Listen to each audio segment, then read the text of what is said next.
Alright, hey everyone, this is Max, and today I have an unboxing for you, and this is the Bluetti EB55. So I bought this from Bluetti's website. This is a paid promotion, I would say, because they're going to give me a discount on it after I do a review, so I just thought I'd say that up front. But in this video, I just want to unbox it and show you what you would get if you were to get it directly from their site. I'm sure if you bought this on Amazon, if it's on there, then it would be the same thing. But yeah, I'm just going to go ahead and unbox it for you and maybe talk about a few specifications that I've just overviewed real quick. So let's get started. The box is really sealed tight. I've had this shipped to me about a week ago, and I'm curious of what the battery capacity will be. I've seen all different types. It would be nice if it was like at least at 40% charged, but I've seen 0%. Not from Bluetti, just from other companies. We have a box within a box. This is typical. We have a few different things here. It just says EB55, 120 volts. Steel gray, that's the color I wanted. Sapphire, you got the blue, orange. Cool. So it looks like they also sell the, I think, European, and there's several other countries that use this 220 to 240 volt. But yeah, we will be doing the 120 volt. And whew, that is not light. Box here is showing just the front face, 537 watt hours. Made in China. I'm glad they say it there.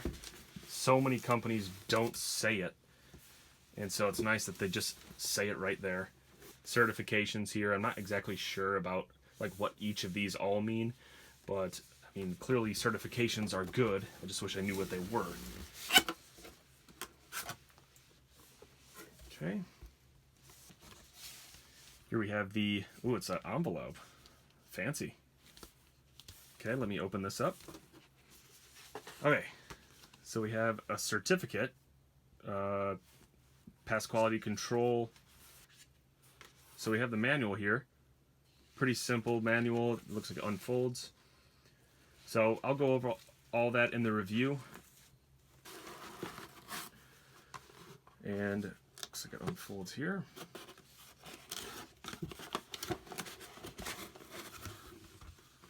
Wow. Okay, I hope my camera angle is right and you can see the size of this charging brick is massive. This is a good 2 times the size of pretty much any of the other ones I've used.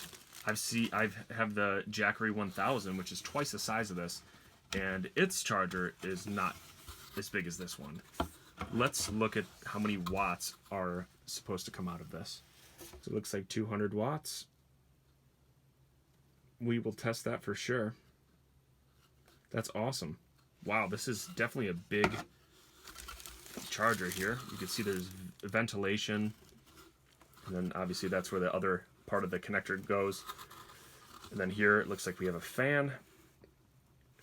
And then this is the connector. It looks to me like a Jackery style connector. I don't know exactly, but that's the connector that goes into the solar generator, portable power station, and then you have indicator light. So cool. Okay, so let me find this one first. So this is the obvious one. Looks like this one could be folded in this Bluetti cable. Anyway, it has a nice cable holder thing that you could use with it, and it looks like a pretty long cable, but standard for most of these AC chargers. So that connects to the power brick. Now here's the add-ons that I call them add-ons. Okay, so this is the car charger, clearly, but what's cool is that it has an XT60 output, and this is the same connector that EcoFlow uses, at least for my River Max. So it'll be cool to be able to use. I have an adapter I use, so I'll be able to solar charge with this using the same panels and adapters that I use for the EcoFlow River. And next here we have an MC4 to XT60 cable, so a solar panel cable here. Connect those to the solar panel and then this into the input on the Bluetti. And it's pretty long just from feeling it. I'll show how long it is in the other video, but that's a nice added touch.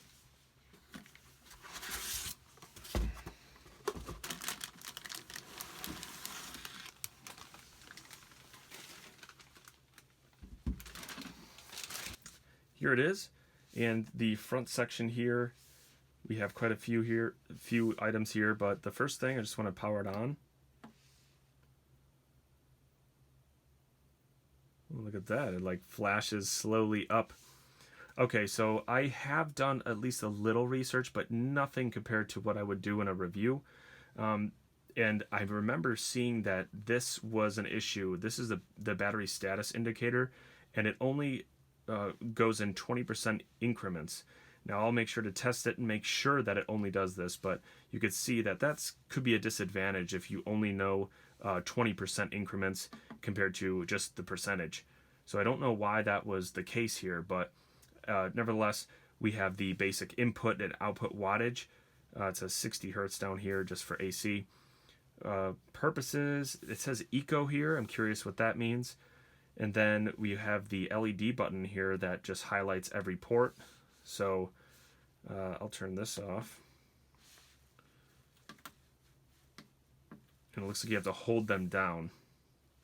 Now here we have the input, DC input. I believe it's 200 watts maximum. Yes, it looks like that is most likely the case. And then we have the adapter. So let's see what's going on here. There we go. So yeah, that's the yellow XT60, and then we have the Bluetti, whatever style input that is for the AC charging. Cool. And it has a nice cover here. That's uncommon. That's usually uncommon for like an input section. And over to the right here, we have the DC output section. We have two DC 5521. They may be 5525, I'm not sure. And then we have the marine grade cover on the carport output. So that's pretty cool. And yeah, 4 AC outlets. It looks like 2 of them have the grounding feature. I believe that's what this bottom prong is. And then 2 of them do not. And then additionally for the output ports, we have 5 USB ports. 1 USB-C 100 watt output, nice. Then we have 4 USB-As. We have 5 volt 3 amps, so it looks like they're all pretty standard USB-As. The top here, I've never used one of these, and I don't know if my phone is compatible, but we have wireless charging, 15 watts maximum. And you can see here that it has this folding style handle, and I like that. It is obviously going to be wobbly. I think that's with pretty much any foldable handle. So it's not like perfectly snug like some other systems, but it is pretty convenient and it slides in nice.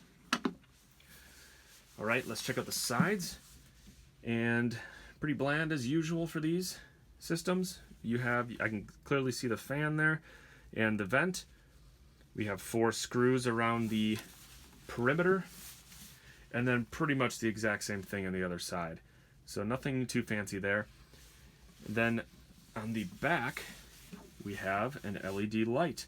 So I'm sure it probably has the same settings as the other ones I've used, where it's like the 3, like 50%, 100%, and then SOS mode. Always a nice feature to have. And then let's check out the bottom. Now we have the 4 rubbery pegs to keep it from just moving around a lot. And then we have the different specifications here that are also probably in the manual. So there you have it. We'll see how this works, and then I'll get into more details in the review, but I hope you guys enjoyed this video. Be sure to check out the review, and I'll see you there.